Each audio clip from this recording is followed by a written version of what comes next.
to the Tainted Tavern. Welcome to the Tainted Tavern. Come sit inside with me. You know, I must have first started smoking a pipe in my 20s. Back then I was self-conscious, and I'd only smoke a pipe in the privacy of my own home. I felt like smoking a pipe was an old man thing then, and I'd feel foolish, walking around as a 20-year-old with a pipe sticking out of my mouth. I just felt terribly self-conscious, so I would only smoke at home in the privacy of my own home. And now that I've become, well, not an old man, but at least Ed in there. I mean, we all are, aren't we? But it's a long road, to travel. And if we're lucky enough to get to the end of that road, destination old age, if we don't fall en route, as sadly many people do, then, when we get there, then, as I say, I'm heading towards that now. And now that I'm confident enough to smoke my pipe anywhere, I'm severely limited to the places I can smoke. It's typical the way things have worked out. It's quite bizarre, really. But you can't smoke anywhere now. I mean, you get looks from people, don't you? I mean, I was not that long ago, I was in a park, and I think I mentioned this in a previous video, but I was in a park, and smoking away, enjoying my pipe, not doing any harm, and this woman looks at me and says, "Oh, you're smoking," and there was a look of horror on her face, as if I'd exposed myself or something. She says, "You've got a pipe in your mouth." I said, well, yeah, I know, I've smoked for many years, it's the only way I know how to do it. But it just shows how times and attitudes have changed, and my dog's going to bark. Pixie. Perhaps the thing we accumulate as we get older is absences.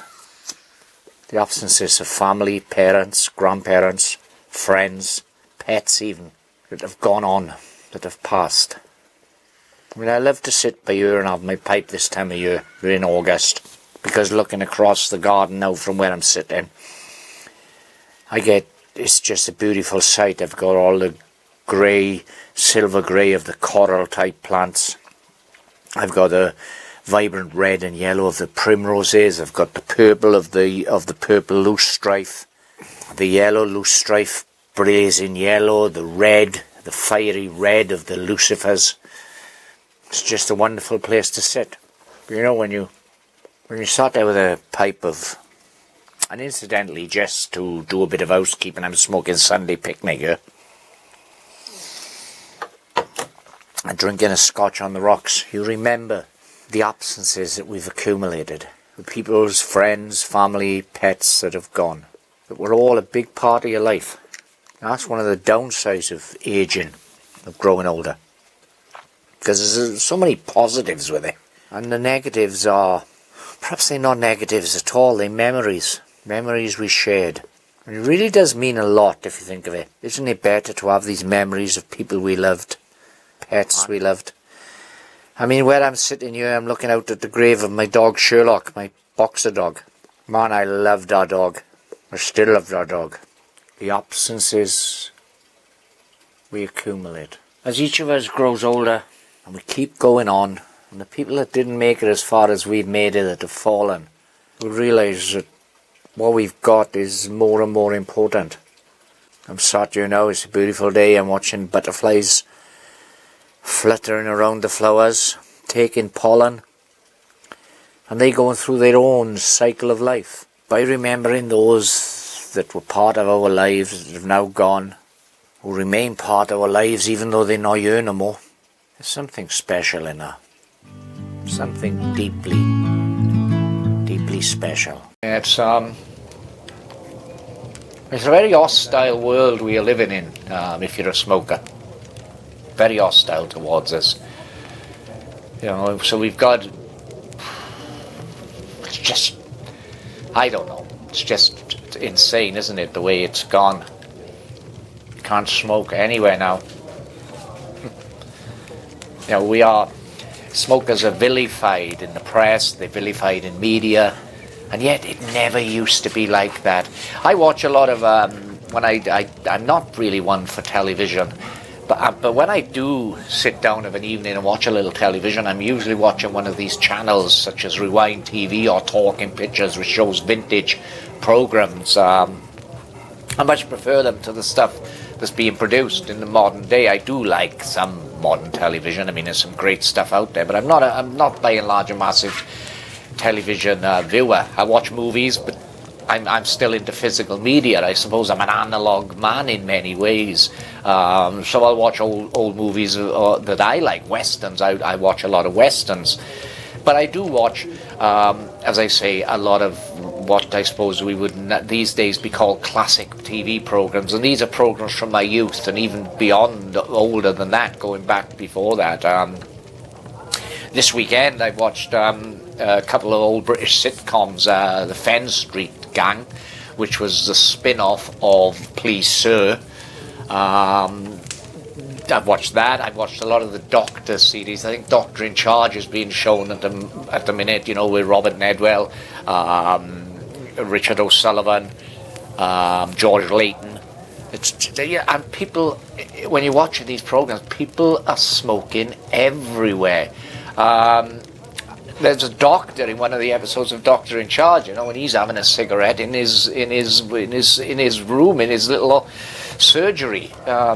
Shows how things have changed. Now, I'm not saying we should go back to that, where people can just smoke anywhere they want to without any restrictions. I'm not saying we should go back to that, but it has gone absolutely ridiculous, And people like myself, then, who have seen these changes, seen these freedoms being taken away from us, it's worrying. Nowadays, if you say you're in your early 20s, you've grown up with these restrictions and they're normal to you. The freedoms that a generation had before you, they've gone. And you haven't noticed that we've lost them because you never had them in the first place, if that makes sense, what I'm trying to say. Which is why I have often used the phrase, the civilized anarchist on this channel when I'm talking about pipe smoking, because that's what I believe we are. We are civilized anarchists. We are making our own stance for freedom. We're not smashing things up. We're not screaming. We're sitting back and being contemplative with our pipes. We are civilized anarchists, and we are very much part of a quiet rebellion which is going on worldwide. There are pipe smokers. The hobby, and yes, I do say hobby and not habit, even though any non-smokers now watching this would say, "You're deluding yourself, dear boy, deluding yourself." Isn't it funny how disapproving people always talk like that? You're deluding yourself. But yeah, I think of it as an hobby, a pastime even, because I can take it or leave it, which is something I could never do with cigarettes back in the day when I was a cigarette smoker. I was always heading towards my next cigarette, but with a pipe. I like to have a pipe in my mouth when I'm writing, when I'm working.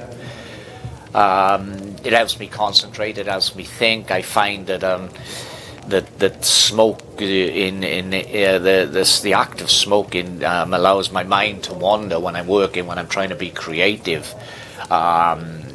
Tolkien famously couldn't write unless his beloved pipe was smouldering away between his teeth. And Mark Twain, of course, was another pipe smoker who loved his pipe when he was working. So I belong in that ilk of, I'm not the writer that Tolkien was. Nor Mark Twain, unfortunately, was probably my favourite author of all time. I love The Adventures of Huckleberry Finn. I just love that book. Read it many, many times. Perhaps more than any other book.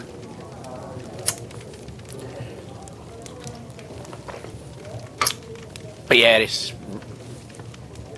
mad, isn't it, as you get older. As you age and you look out of the window and you look into the world and you barely recognise it.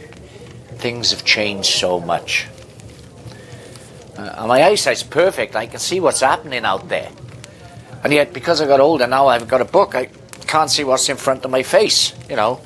I've got to wear it without my glasses, which I only wear for reading. I've got perfect eyesight apart from, you know, reading close-up work and screen work. When I went to the optician, he just said it's a natural part of aging, you know, it's your eyes protecting themselves. Which didn't make any sense to me, because surely as you get older, you'd need to see what's right in front of your face, not what's far away.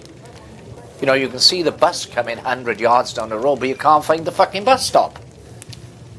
You know, it's bad, things like that, and hair. You lose hair, your hair starts to thin out, and yet it sprouts out everywhere else. You get masses of it coming out your ears and out your nose, you know, and you've got to wax. I hate waxing my nose. Though I do it every so many months, because the last thing I want is a big forest poking out of my nose. But God, it's painful. I bought this kit, you know, and you get the little wax capsules. You put it in the microwave for a certain amount of time. Then you've got this. It's almost like a large Q-tip or a hard plastic Q-tip, and you dip it in the wax. You stick it up your nose, and you're supposed to leave it there then for so long, holding your nostrils closed. And then according to the instructions, you give it a quick yank. It's painless, but it's fucking not. They lying in them instructions. Your eyes to water. Oh my God, it hurts. And if you don't pull it, you know, because you hesitate, you know that pain is coming, so you kind of hesitate. And if you don't pull it fast enough, so if you pull it slow, it's even worse. You've got to go, and tears streaming down your eyes, you know. And this bloody thingamajig then looks like an hedgehog on a stick. That's part of growing old. I suppose that's a natural part of growing old. And the last thing you want is society looking down on you when you've worked most of your life, you've paid into the system, you've contributed to society, and then all of a sudden society's looking down at you because you happen to enjoy a pipe. It's just crazy, isn't it? The way that things are gone. So what I'll do is I'll continue ever onwards, continue partaking in my quiet revolution, my quiet rebellion. I'll continue with my philosophy of civilized anarchy. And as I say, everyone who comes to the Tainted Tavern and watches this channel, you are very much civilized anarchists yourself. You're all taking part in this movement. Do I think, to be serious, that things will change? Do I think that the current hysteria around smoking will lessen as time goes on? That's a difficult question to answer, because sometimes I do believe that. I think, yeah, we're gonna turn a corner one day, and it's gonna. But we've gone so far now down the anti-smoking thing that I don't know. Maybe it will get worse. I mean, I've spoken to some people and they think that we're not that far, perhaps a decade, maybe 2 decades away from a total ban, when tobacco use will be completely outlawed. Well, marijuana, cannabis, all that stuff will be legal. We're just living in a crazy, topsy-turvy world. Everything's nuts. 3. Okay, that's just a quick little moan there. Do the usual thing with this video, you know, thumbs up, comment down below, subscribe, share the video. But remember, each and every one of us here are civilized anarchists, and we are all doing our bit for this quiet rebellion. We will not be beaten down. We will not be beaten into submission, and we will not lay our pipes aside. To quote Charlton Heston, out of my dead ends. Yep, that's it. You'll have to pride that. It's something like that anyway, wasn't it? I was probably paraphrasing it. Anyway, thanks for watching the Tainted Tavern, and please come back soon. Please come back soon.